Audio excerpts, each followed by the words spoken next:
Hello. Hey everybody. So welcome to our first or our third rather development stream for New Eden. In these streams we kind of go through what we've been working on, what we're about to be working on, and showing off kind of what we've done and the process to it. So for today we have a few more of the team members here. My name is Jaden, but I go by Skyward River online. And I am Dylan. I go by Baritone Fox. I'm Cole, and I go by Thunderwolf. Uh, hello there. I'm Quino, and okay, I got that backwards. Damn it. We start very well. I'm Joaquin, and I go by Quino on the server. Well, awesome. We may or may not have Nihus joining us here in just a bit. He's one of our pixel artists, and he's just running a bit late. He's actually coming back from vacation today, so he might join in a bit through the stream there. Alrighty. So without further ado, we'll jump on into it. First and foremost, we're going to be going over some of the rings and effects that we've just added to the game just recently. So I've swapped over to the game here, and I'm going to turn on the sound again, but I'll mute the crickets there for you all. So, in the last few updates, we've been really working on rings and their functionality and what they bring to the game. And one of those big features is we want rings to be something that kind of fundamentally changes your playstyle and something that you can build your whole character around, right? So each ring will have drastically impacting effects, but also varied effects as well. So right now we have 4 rings in game, of which you can pick 2. So you can mix and match different effects to get kind of your own kind of style in there right now. Now, it should be noted that in the final game, or coming in the upcoming releases and such, rings will not be as common as they are now. Right now, I just have them in the crates, so everybody can farm them quite easily. But further on, they will be a bit rarer of obtainables, because their effects are very, very fancy. So I'm in game at the moment with Baritone Fox, and we are going to be testing out some rings. The first of which is the Shroomkin ring. Now this, when you wear this, it applies a Shroomborn buff to you, and it means when you take damage, there's a 15% chance of you dealing another set of damage to your attacker over time. So it's a small dot effect, so damage over time effect, with a small slow. So I think Fox will be wearing one of those, so I'll hit him a few times, and we can see if we can trigger that. We have Eru's ring, which is dedicated to one of our community members who's been really fantastically helping us out lately. This one gives you Attuned. So wearing Eru's ring attunes one's soul to the magical forces of reality, granting increased spirit regen. So here, I'll just really quickly demo this one.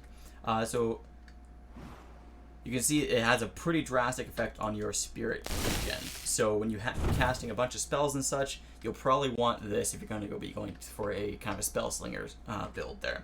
And if just for reference, without the ring buff, when it wears out here,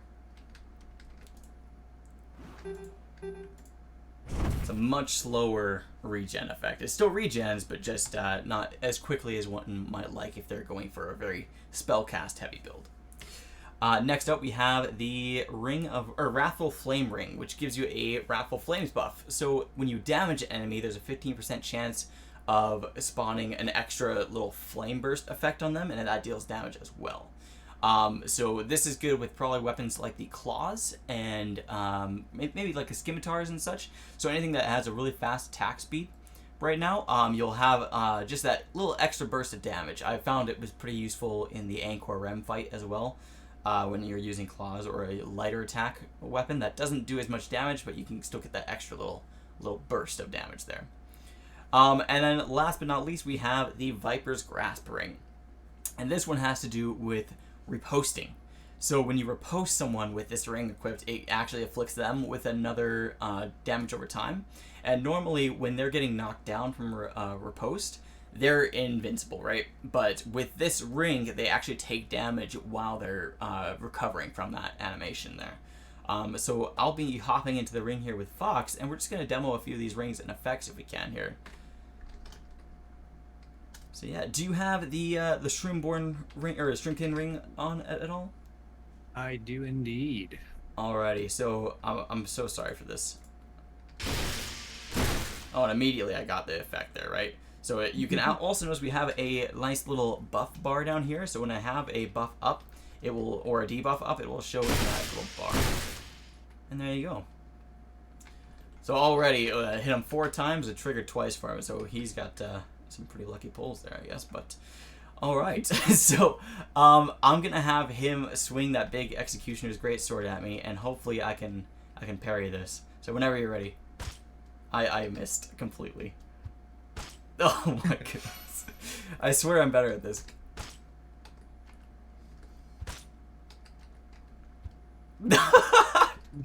I'm so sorry. These said about be giving issues.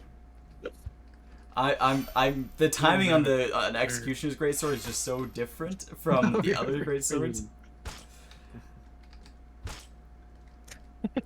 You know what? Why don't you switch to like a sword or something? Okay. Classic. What do you want? Here's a regular. All right, here we go. This is gonna be first try now. There you go. And there we go. So now he's taking that 5 damage over 5 seconds there. So that's an extra 25 damage with my current scaling. So right now, I think that one scales with either skill or arcane. So if it's arcane, which I think it is, that will scale properly as well. So now I'm going to try to trigger the Wrathful Flames effect. So I'm just going to hit you with the Hound's Claws, because I don't have much scaling with that. So hopefully you can resist some of that. Does that sound okay? Yeah. Come at me.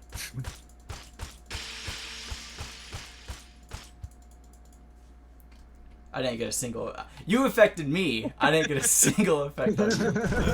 There it Oh, was. there it goes. All right. And I'm down. So one thing I did notice... Oh, go ahead. I saw a big portable heat over there. What was Yeah. that? Oh, so the like the fireball flame there? Mm-hmm. So that is the actual ring effect. So for this one here, when you attack them, there's a 15% chance that it spawns that flame effect on them, and it deals a bit of extra damage. Now, Yeah. Eru had a good idea for this, because right now, obviously we didn't trigger that as much as we probably like to, right? So we're thinking about maybe upping the percentage, but Eru had a great idea where we also base it on the weapon type. So instead of wearing this with claws and we buff it to like 30% and you're hitting it like 4 times a second, maybe we could have it, okay, with claws you get like a 15% chance or a 20% chance, and with a greatsword it's more like a 50% chance or something like that, right? Now, we may not go that route because we do want the rings to kind of help you build your character around, so we may want, instead of your ring slotting into your build, we should probably want your build to slot into your rings, right? Because they do have just such drastic effects. And the cool thing is you can mix and match them there, right? But yeah. So that is the most recent rings we've added into the game. But for the next couple updates, we're going to be adding a few more in there, just to give you some options and some mix and match ability, so you can really try out different creative builds there. But all right. Yo, Sky. Oh, Are and... you reading? Are you? Yeah, I just joined. Yeah. Excellent. How's it going? Are you guys reading the chat, by the way? There's people typing in the Twitch chat. Oh, fantastic. So, Benjo's here. Red Pixel, it says hi to Nihus. We have Zetasys, which is one of our old teammates from our past projects there. He's a really fantastic pixel artist. And Sigurd is saying that the new pixel icons for gear is looking so much better, and I couldn't agree more. The old icons, if you weren't aware, they were 2D snapshots of 3D models in a pixel plane. They were atrocious, so I'm very happy that we got those fixed up. They were something in that they were just bad, so I'm really glad we got some actual icons in there now. But all right, so next up on our little list of stuff to go over today, we have the more news on the Hydrock from Fox. So did you want to take it away there? Yeah, here I'm sharing my screen in a sec, so everybody will be able to see it pretty soon. Fantastic. Yeah, the big thing with the Hydrock. So I've been last few days trying to get some more animations coming in here. Um, yeah, you can see it on the screen now. So this is what I'm working on. I thought I'd show you this just because it's a work in progress. So you can see some of the process that goes into it. So obviously this is looking a little janky. It's just kind of a big sweep attack. So you can enjoy how janky that is. And then I'll show you, because I just finished the one going to the other side. So this one's a little more clean. So you can see that there. And he's got a nice smooth motion. So the reason I'm showing you this is because you can see that this attack obviously is doing a lot of like a big area of effect. It's going to be a nice big hitbox. Because of course we kind of touched on it last week a little bit. Just there's a lot of stuff if you look up like Souls-like MMOs online, there'd be a lot of people saying, well, I'm not sure if this format works for this genre, or like a lot of stuff hasn't really been tried too much. So that's something that we're trying to focus on here is trying to design enemies with that kind of idea in mind. Like, yeah, that idea of that these are going to be enemies that you'll be fighting with a party. So we want to give them nice big attacks. Like you can see here, he's going back to front and everything like that. Just giving them more. So even though you're going to be in our combat system, it's going to be targeting one person at a time and everything like that, just because of the action combat system, to still kind of have some more varied move sets to kind of offset some of that, just the style of the animations and everything. So Definitely. we're really excited to get some of these enemies in here. And actually, we have another thing on the list.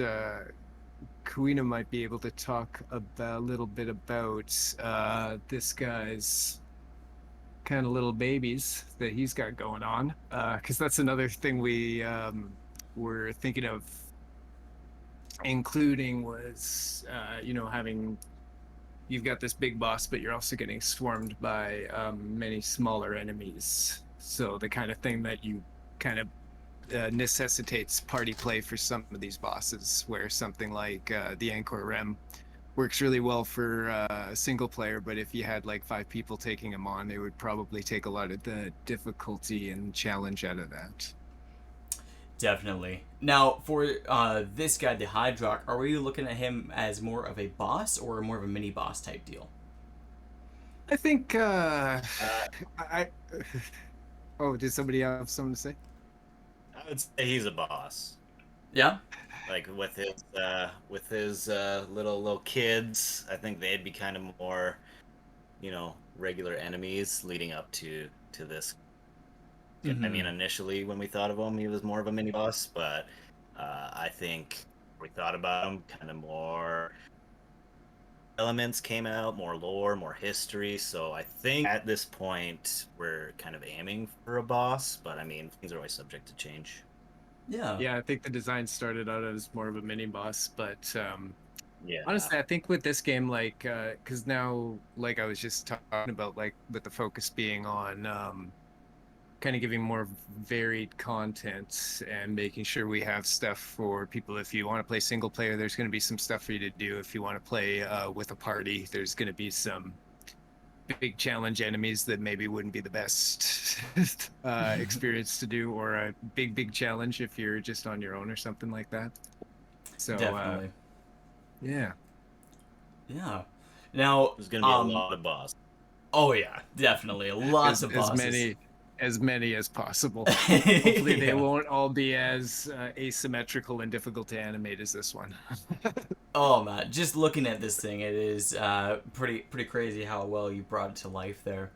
Now, we will be going over a bit later in the stream some of this guy's kind of minions, but were we thinking that we wanted him to have a summon ability during the boss fight? Yeah, that would be it. I think after I finish some of these more physical attacks and everything, go on to more have a lot of different casting abilities to be able to hit people out of range, kind of switch targets on the fly, summon a bunch of his minions swarming you. Lots of Definitely. fun stuff. Yeah. Awesome. Well, I can't wait to get my butt kicked by this thing. But this thing is going to be in our big content update in August, which is actually moving along quite smoothly thus far. I'm actually going to be going over a bit of that in just a bit here. But yeah, that is the Hydrock news for you this week. Now, we do have a bit more uh, stuff to go over you with regarding player choice and engagement. So I'll let Thunder and Fox take over that. So like the main thing is us as like the creative team, the writers. We kind of wanted to take like a dungeon master role here, where we're not exactly pinpointing all the story plots and guiding. What we're trying to do here is just set up these scenarios where the course of the plot is determined by the player. So decisions made, factions picked, whatever you want to do with this game is going to determine what this story is. So it creates a very intimate, creates a very unique, personable experience for each player. Yeah, and what's really interesting is because, well, like as you all know, because you're part of it, we have our kind of open development strategy, right? Where we're like the game is online, it's playable, it's even right now in its very early phase. So we've got a lot of story stuff kind of planned out that's probably going to go in a certain way. But when we're talking about like player choice and engagement in terms of the overarching story in the world and everything, like when most games are talking about this stuff, they're talking about like what is contained within the game and what they're able to do as developers to give you choice. But we kind of realized that since we're going to be basically writing and expanding this thing as you guys are playing it, like Cole said about being dungeon masters, that we can actually take that stuff and literally have that influence what we're creating for the game. So it's really going to be like your world and level of kind of engagement and everything that I don't think we get to see because people have to release a full game with all Yeah. those choices made already, right? Yeah, so for contrast, in something like World of Warcraft, right, they release a big campaign or a big expansion, and you're basically playing through a set of predefined quests with the story having already taken place, and you're just kind of going through the motions, right? But in something like this, we'll actually be doing something where we're going to have uh, like your actions, your choices in game kind of direct where the game goes next, right? So instead of okay, the whole campaign's already mapped out already, here's the quests, go have fun. Which I'm sure we will have some like predefined quests and such, but a lot of it will be based on some player action.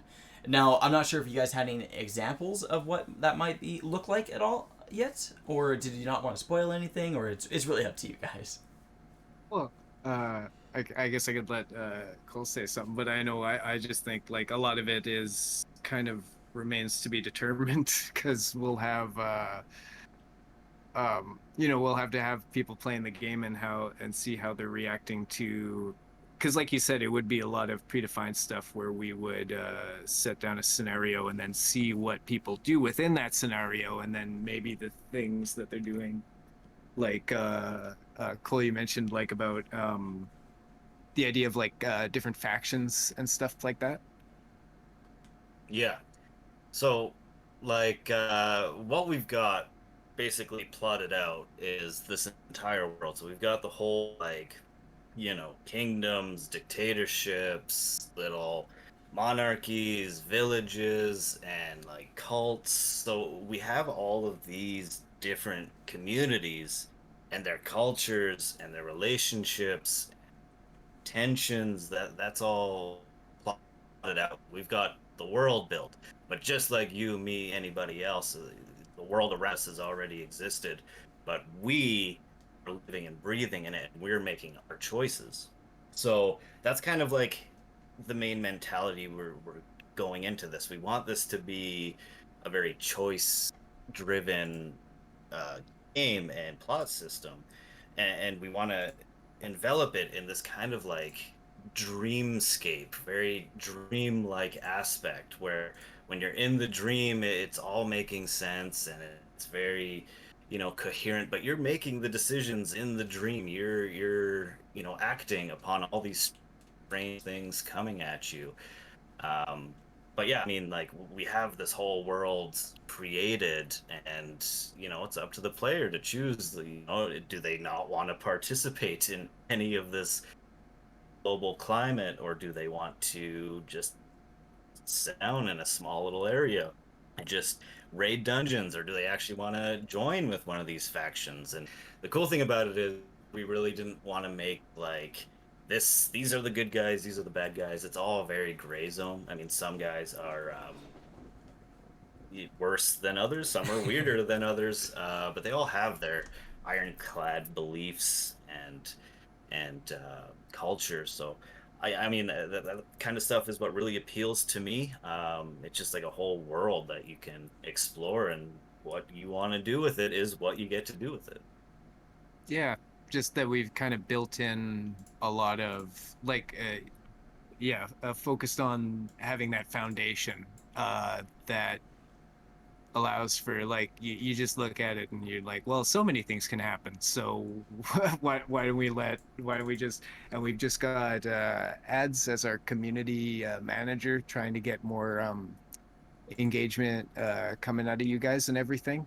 So just kind of trying to set the stage and yeah, just set everything up and then see where you guys all want to go with it, kind of thing, right? Right.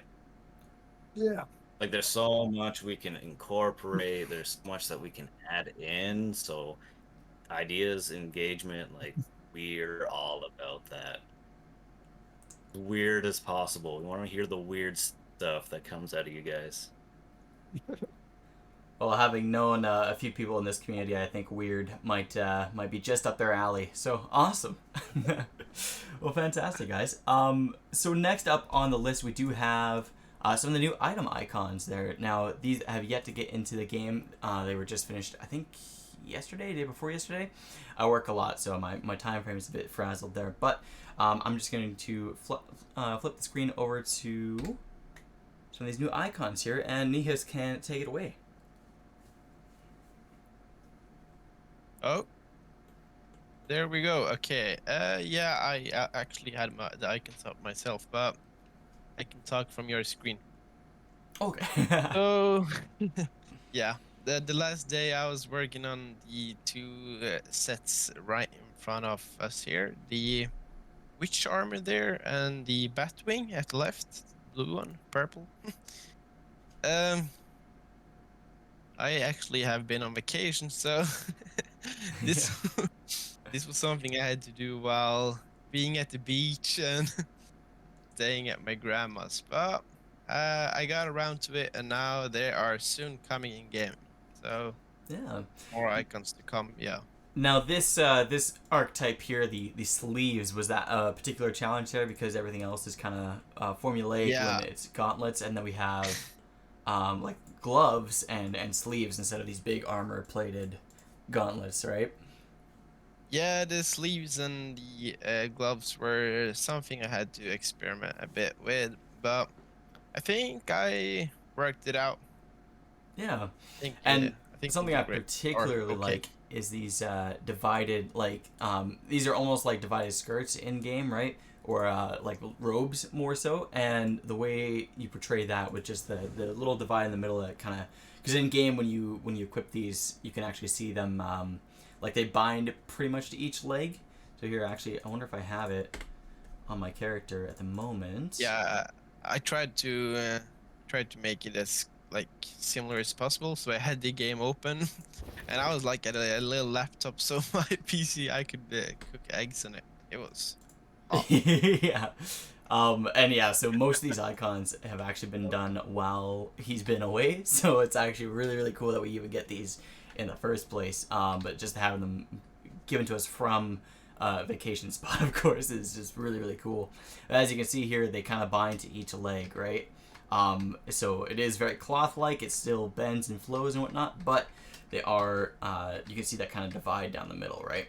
So him having the ability to put that in the icon as well is just really, really cool.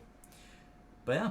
Yeah, and there's still some work I have to do with the capes. I gotta experiment a bit, but I think I know where to put the tension points so you could get more like wrinkles and folds in them, so they don't look like paper.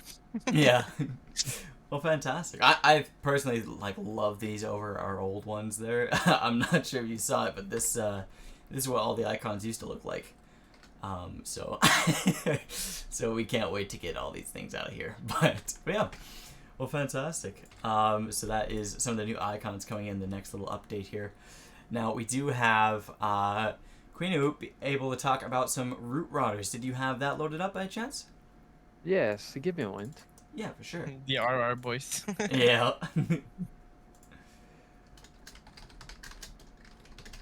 All right, there we go. Alrighty, so I'm just gonna swap it over to you, and here we go. All right, so this was actually one of the first projects that I had going on when I joined the studio. So so just take in mind that this is not the final project, but it is a very close approximation of what you can expect from the Hydrox minions. Mm-hmm. So you can imagine that when you are going to enter this new area, you're going to find these enemies. Like they will be inactive. They will be like probably from a distance. You can't even tell that they at first you probably won't even tell that they're enemies. Mm-hmm. It's like with chess and mimics on the Soul series. You the first time you find one, you kind of curse everything, but then you start being a bit more wary around chess. Yeah. Even sort of like our Shroomkin in game now, where they're kind of disguised as scenery, but when you get too close, they jump you, right? Yeah, it's kind of similar. However, in unlike the Shroomkins, Mm-hmm. the road routers take a more let's say a more range position. Like they do not, even though they can move, they do not. I think that they do prefer not to move and Mm-hmm. instead uh, try to load the player up with spells and every Definitely. kind of nasty things that they can grow. For sure. And for these, we are going to be developing a new sort of caster AI. It's already in game at the moment, but nothing really utilizes that. So any enemies that will have either ranged weapons or prioritizes ranged spells, we're going to have a specific type of AI for them, so they will actually be able to try to keep a distance between you and the player. They're not. I guess a lot of games in this genre, not necessarily Souls, but just the 2D MMO genre, well, I'd say like 99% of enemies, all they do is they run straight up to you and damage you, right? Like that's their only method of attack.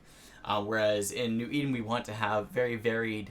We want every enemy to feel kind of unique, right? Because they are. Like just the amount of work that I love that animation. It's so good. But just the amount of work that it takes for one enemy in New Eden, we definitely want them to not be throwaways, right? So stuff like this where it takes, possibly up to 50 hours to get it all animated, modeled, rigged in game, colored properly, all the attacks set, everything. We want every enemy to be very unique and have a precise feel to them. So we're going to be investing heavily in more AI patterns to kind of make that happen, right? But yeah. So, yeah, the thing you can expect when you're fighting Hydrock, you can expect that many enemies, including possibly these guys, they will come at you, and while the boss is on top of any member of your party, these ones are going to come from the sides and or whatever, Mm-hmm. and they are going to be fighting at you. So uh, I guess the idea is for the party to split up to deal with this, and at that moment it becomes a game of trusting the party to be able to do their job. If one dies, then I guess everything snowballs from there into madness. Definitely. And that's something cool that we can't wait to actually see in game is where you have a party and you actually have to have each one perform a different task, right? Because you can't exactly have your mage just keeping a Hydrock busy getting bombarded by these things, right? So you'll have to kind of make some judgment calls on which party member will go out to face which threat, which is something we can't wait to see. Yes, if anybody hearing wants to compare that system, that view onto something, the closest thing I probably say is Destiny's dungeons, Mm-hmm. like with groups of 3 people, with the boss over there, and with waves of minions and enemies coming at the sides.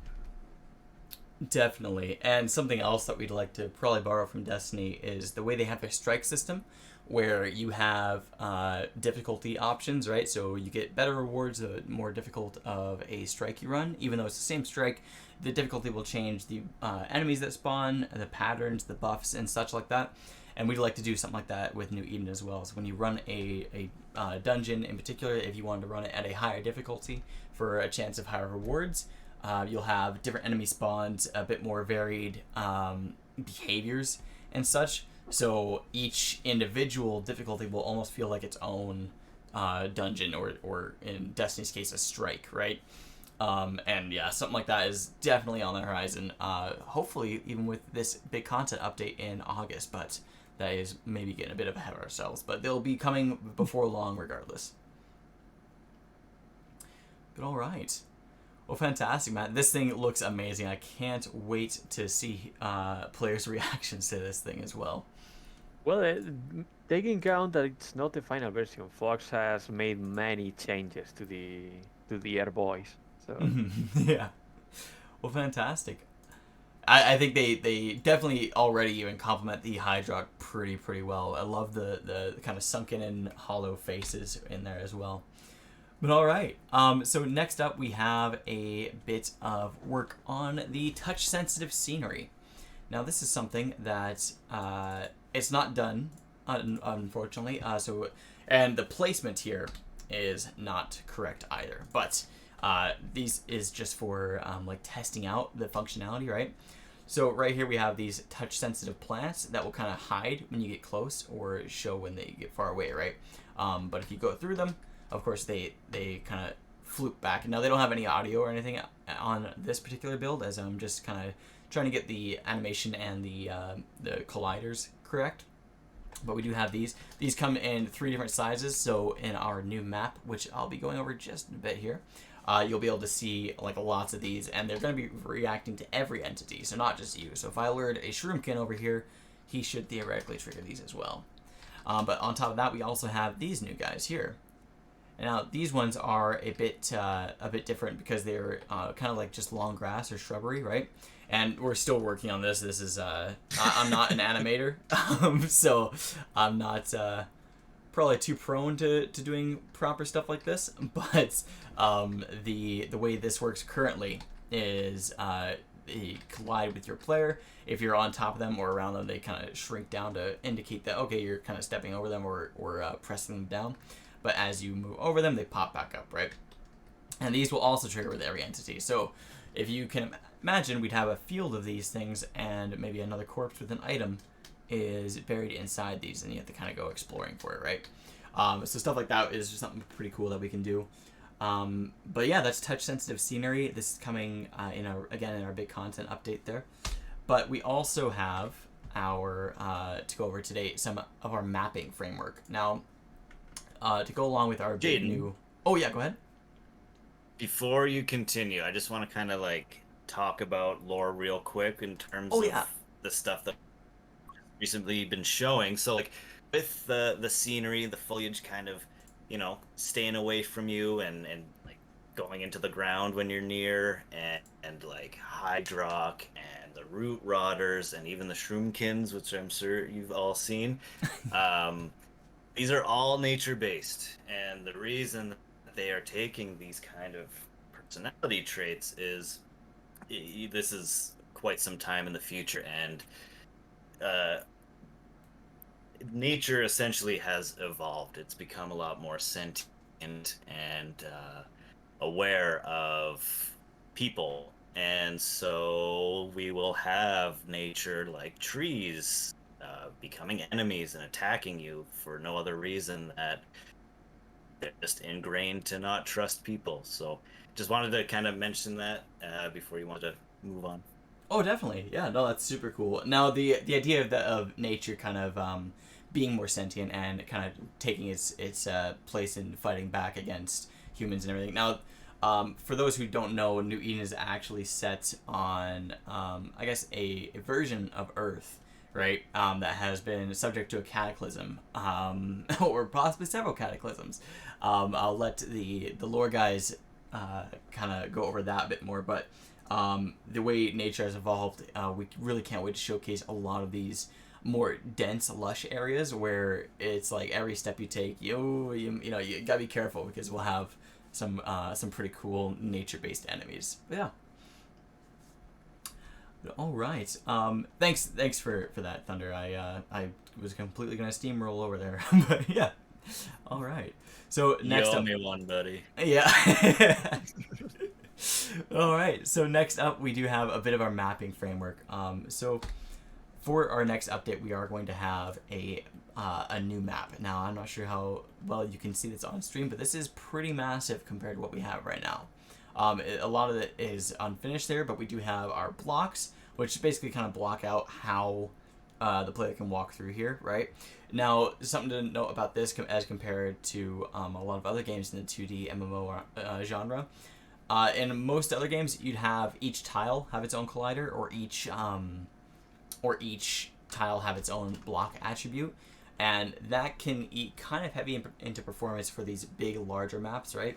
So the way we're doing it right now is we can actually block out huge areas with one block, so we're using it the least amount of object possible, and while you're running in game, these actually aren't even on. So we kind of pre-bake a nav mesh based off this, and then these are gone. So really, this is only for the editor, I suppose. So when we're building a level, when we import this in, this exists only until we bake up a nav mesh, and then it's gone. So the players actually don't have to worry about the huge maps too much, because these are like the actual collision data is actually not loaded in with the actual map when you're playing it in game, which is pretty cool. Which allows us to build these pretty huge maps without having to worry too much about performance, which is awesome. Another thing you might notice is all of these are actually objects or entities, and that is because we want dynamic depth in New Eden. And this is the idea that if my character is standing right where my mouse is right now, and if I'm like 4 or 5 tiles tall, and I want this part up here to be rendered above my player, generally in other games, if my character's right here, they're gonna render on top of the crystal up to a certain point, and then it's just gonna clip through it, because okay, this part has to render over the player, right? So if I'm walking around here, I'll just move this mushroom. So if my player is the mushroom, see how that goes behind there? But over here, it's on top, right? If my character were 3 mushrooms tall, or if an animation took them up to 3 mushrooms tall, all of a sudden they start clipping through that, right? But the way we're working this out right now is in Engine, this is imported into Unity, and we can actually customize the anchor and blocking positions. So when your character, no matter what, if my animation takes me way up here, I'm still going to be rendered over the crystal because of the depth sorter, right? So in reality, my character is still in front of the crystal, he's just really high, right?